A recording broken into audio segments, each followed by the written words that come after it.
इस वक्त मुल्क की मुआशी हालत हम जानते हैं कि ठीक नहीं है। क्यों? क्या हुई? सियासत से लेकर अदालत और मुआशरत से लेकर हुकूमत तक तकसीम की एक फजा बोला फजा गवार तरफ दिखाई देती है। आराम से बैठ जाते हैं जब हम हार जाते हैं। ये जुमला सुनते सुनते एक नस्ल मेरे ख्याल से रुखसत हुई और हमने भी इसी जुमले की गूंज में परवरिश पाई है।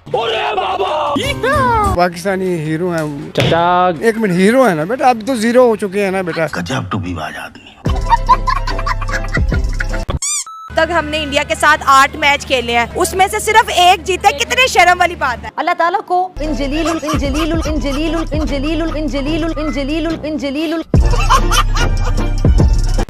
कुदरत का निजाम पे डिपेंडेंट होने वाली टीमों का यही अंजाम होता है।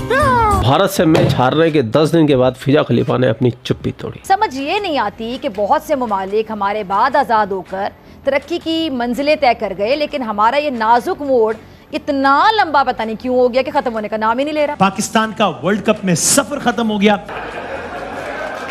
पाकिस्तान टीम को मालूम ही नहीं है कि उनकी मंजिल क्या है। इनको पकड़ रफ्तार करें, इनके लिए बाकियों के लिए एग्जाम्पल सेट करें, क्योंकि सिलसिला मजीद नहीं चल सकता और चलना भी नहीं चाहिए। भारत से मैच आ रहे इन पाकिस्तानियों को लगभग 12-13 दिन हो गए, लेकिन अभी तक इन पाकिस्तानियों के गम खत्म नहीं हो रहे। अभी भी रह के इन पाकिस्तानियों को वो ठीस सताती है। हम तो सुनते हैं कि पूरी आवाम कहती है कि पाकिस्तान पे कर्जा बहुत है, इसलिए हमारे क्रिकेटर्स हार जाते हैं। क्रिकेट तो चलनी चाहिए मेरे ख्याल से। क्रिकेट के हवाले से आप देख लें, काफी लोग हमें गुस्से का इजहार करें की रैंकिंग इतनी नीचे चली जाएगी कि आपको 2026 तक क्वालिफाइंग राउंड खेलना पड़ेगा। हाँ, ये आपकी क्रिकेट के लिए सबसे बड़ी तबाही है। हम ये बचपन से जुमला सुन रहे हैं, जैसे कि मैंने इंट्रो में भी कहा कि पाकिस्तान नाजुक मोड़ से गुजर रहा है। तो सर, ये नाजुक मोड़ का सुनते सुनते मैं बड़ी हो गई और आप चारों मुझसे भी बहुत बड़े हो गए और आप लोगों से भी बड़े कुछ तो दुनिया से चले गए। ये नाजुक मोड़ कभी खत्म होगा? नहीं। सवाल सादा और एक है, ठीक है, कि आखिर कौन से वो बुनियादी मसाइल हैं जो हमें आगे बढ़ने से रोक रहे हैं? ये वर्ल्ड कप पाकिस्तान का एक डिजास्टर नोट पे शुरू हुआ था और डिजास्टर नोट पे एंड हो रहा है। इस बार सुपर 8 तक ना पहुंच पाना, this is really sad and disappointing. And कि हम दस्तयाब जो इंसानी वसाइल हैं उनको सही तरीके से, दुरुस्त तरीके से इस्तेमाल नहीं कर पा रहे, क्योंकि आप उल्लू के पट्टे। मसाइल जो हैं वो खत्म होने का नाम नहीं लेते, तो खुशी के लम्हात कम और मुश्किलात ज्यादा नजर आती हैं। वर्ल्ड कप की टीम T20 में पाकिस्तान टीम ऐसा परफॉर्म करे, यूएसए से हारे। हमसे अच्छी तो बांग्लादेश है जो यूएसए से हारी है, तो कैसे कम बैक किया, सुपर 8 में क्वालिफाई किया। हम लोग दबते ही जा रहे हैं। तीरीफ खासतौर पर रिवायती रीफ से हार जाएं तो फिर आप ये ऐसी बातें शुरू कर देते हैं, ऐसा समझा जाता है जिससे खुदा ना ख्वास्ता हमारी टीम ने कोई गुनाह कर दी है। मतलब आप हाथ धो के टीम के पीछे पड़ जाते हैं। और एक तरफ वो टीम है जिसका कोई मयार ही नहीं है, किसी से भी हार जाती है। मगर ठीक है, आप अमेरिका से हार गए और इंडिया के खिलाफ ऐसे नजर आ रहे हैं जैसे इनसे बड़ा चीता कोई नहीं है। हालांकि लैप्सेस है इसके अंदर, कई 15-20 रन जो आपने ज्यादा दिए वो आप फील्डिंग और दीगर चीजों की वजह से दिए। मगर क्या कि जो क्रिकेट पाकिस्तानी देख रहा है उसके तो होश इसलिए उड़ रहे हैं कि भाई आप बाकी कर क्या रहे हैं दुनिया में बाकी टीम। अच्छा, टीम की सिलेक्शन से लेकर आप देख लें एक्शन तक, हम देख रहे हैं हर चीज को पॉइंट आउट किया जा रहा है, हर चीज पर तनकीद की जा रही है, उंगलियां उठाई जा रही हैं। आपने सबसे पहले घबराना नहीं है।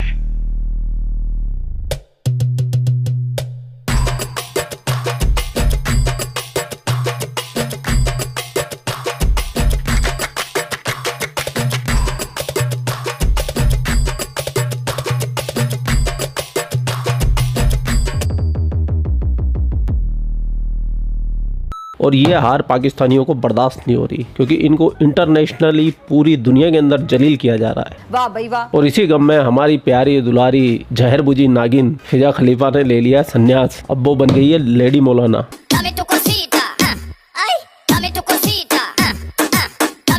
मजाक की बात नहीं है, बिल्कुल सीरियस। अगर आप उसकी अब बातें सुनेंगे ना तो आप हैरान हो जाएंगे कि ये हमारी फिजा को क्या हो गया है। और नहीं तो क्या। खैर, बिना देर के चलते हैं फिजा के पास और सुनते हैं उसका मौलाना वाला ज्ञान। अल्लाह ताला को इन जलीलुल कदर हस्तियों का इखलास इतना पसंद आया कि क़यामत तक के लिए कुर्बानी की रिवायत अहले ईमान के लिए लाजिम कर दी गई। लाजिम कर दी गई कि तुम्हारी कुर्बानियों का गोश्त और खून अल्लाह के पास नहीं पहुंचता। बेकार है भैया, मैं तो टूट गया। अल्लाह तक तुम्हारा बकरा पोसता ही नहीं है, बकरे का खून नहीं पोसता, बकरे का गोश्त नहीं पोसता है, तो फिर कुर्बानी करते काहे को? उस बेजुबान ने क्या बिगाड़ा है तुम्हारा? बल्कि तुम्हारा तकवा यानी वो जज्बा अल्लाह तक पहुंचता है जिसकी बिना पर तुम अल्लाह के हुक्म पर अमल करते हो। जो बकरा पेड़ के पत्ते खाता है, हरे पत्ते खाता है, उस बकरे की सजा ये मिलती है, उस बकरे की खाल खींच लेते हो तुम, उसकी गर्दन काट देते हो। अब सोचो जो बकरा खाता है उसका क्या हाल होएगा। बहुत बढ़िया। बकरे का तो कसूर यही था ना, वो पत्ता खाता था, तुम बकरे को खा रहे हो। सोचो तुम्हारे साथ क्या होगा, ये सोचना। दुनिया को दिखाने के लिए बेहतर से बेहतरीन और महंगे से महंगा जानवर खरीदते हैं। जब लोग हमारे जानवर की तारीफ करते हैं तो फख्र से हमारा सीना फूल जाता है। मेरा भी फूल जाता है। मेरा जानवर है डॉक्टर फिजा खलीफा। मैं तुम्हारा तकवा करूंगा। आओ मुझे पकड़ लो।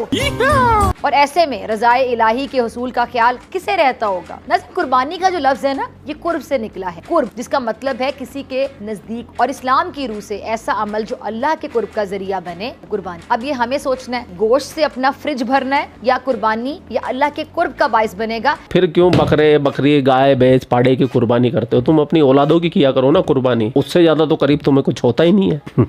लेकिन नहीं करोगे। हिपोक्रेसी की भी सीमा होती है भाई, नहीं करोगे भाई, तुम नहीं करोगे। या फिर जो आपका अपना हिस्सा है वो भी दूसरों को देना, या कुर्बानी के सही जो असल रूह है उसको समझना, ये अल्लाह ताला के करीब आपको करेगा। कुर्बानी करना लाजिम है। तो कुर्बानी के जो एयाम है उसमें सफाई का ख्याल रखना मेरे ख्याल से मुसलमानों के ईमान का एक हिस्सा भी है। और हमें पता है कि सफाई निस्फ ईमान है, लेकिन कुर्बानी करते हुए ना जाने हम इस फरमान को क्यों भूल जाते। और हकीकत में सबसे ज्यादा गंदी अगर कोई कौम रहती है तो वो है मुसलमान कौम। अबे साले, कभी भी कोई एक हिंदू मेजोरिटी वाले एरिया से निकले, एक मुस्लिम मेजोरिटी वाले एरिया से निकले, दोनों में आपको जमीन आसमान का फर्क मिलेगा।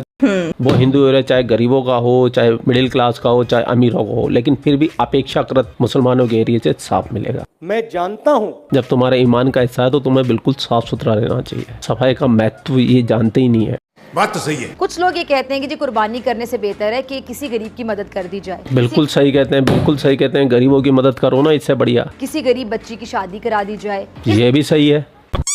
मेरे साथ अलामा कुमैल मेहदवी साहब मौजूद हैं। बहुत शुक्रिया सर ज्वाइन करने के लिए। मुफ्ती जुबैर साहब आपका भी बहुत शुक्रिया वक्त देने के लिए। अलामा साहब मैं आपसे शुरू करना चाहूँगी। अलामा साहब, जैसे कि मैं इंट्रो में भी बता रही थी कि कुर्बानी का जो असल फलसफा है या मकसद है, इसकी रूह है, हम में से कितने % लोग उसको समझते हैं? आपको लगता है कि हम पूरा हक अदा करते हैं, हम ये फ़र्ज़ पूरी तरह से निभाते हैं कि जो कुर्बानी का असल मकसद है, क्या हम उसको समझने में कामयाब हो पाएँ? शुक्रिया डॉक्टर फिजा खलीफा, आपने मुझे अपने प्रोग्राम में इन्वाइट किया, उसके लिए आपका बहुत बहुत शुक्रिया। मैं तो ये कहता हूँ, मेरी नज़र में अगर आप किसी की बलि लेते हैं, किसी की कुर्बानी करते हैं, तो ये दोनों ही गलत है। उस बेजुबान को भी उसी रब ने इस धरती पे भेजा है, जिस रब ने तुमको भेजा है, मुझे भेजा है। तो डॉक्टर फिजा खलीफा, ये बेजुबान जानवरों को मारना सिर्फ अपने अल्लाह को खुश करने के लिए लाखों बेजुबानों को मार देना, ये निहायत ही गलत है। ये गलत तस्करा है, ये गलत प्रैक्टिस है, ये हमारे समाज को बदनाम कर रहे हैं। हमारे को इन सब चीज़ों से ऊपर उठना चाहिए। हमें इको फ्रेंडली बकरा ईद मनानी चाहिए। तो मैं तो इसके सख्त खिलाफ हूँ। इसके लिए मैंने इस्लाम भी छोड़ दिया है। अब मैं एक्स मुस्लिम बन गया हूँ। डॉक्टर फिजा खलीफा, अब क्या बोलना चाहेगी आप? ठीक है जी, ठीक है। तो डॉक्टर फिजा खलीफा तो कुछ बोलेगी नहीं, अब आप बोलोगे वो भी कमेंट सेक्शन में। आप लोग अपना ख्याल रखें। आपका भाई आपके लिए पाकिस्तान से रिलेटेड वीडियो लाता रहता है। जय हिंद, वंदे मातरम, जय श्री राम, जय श्री राम, जय श्री राम।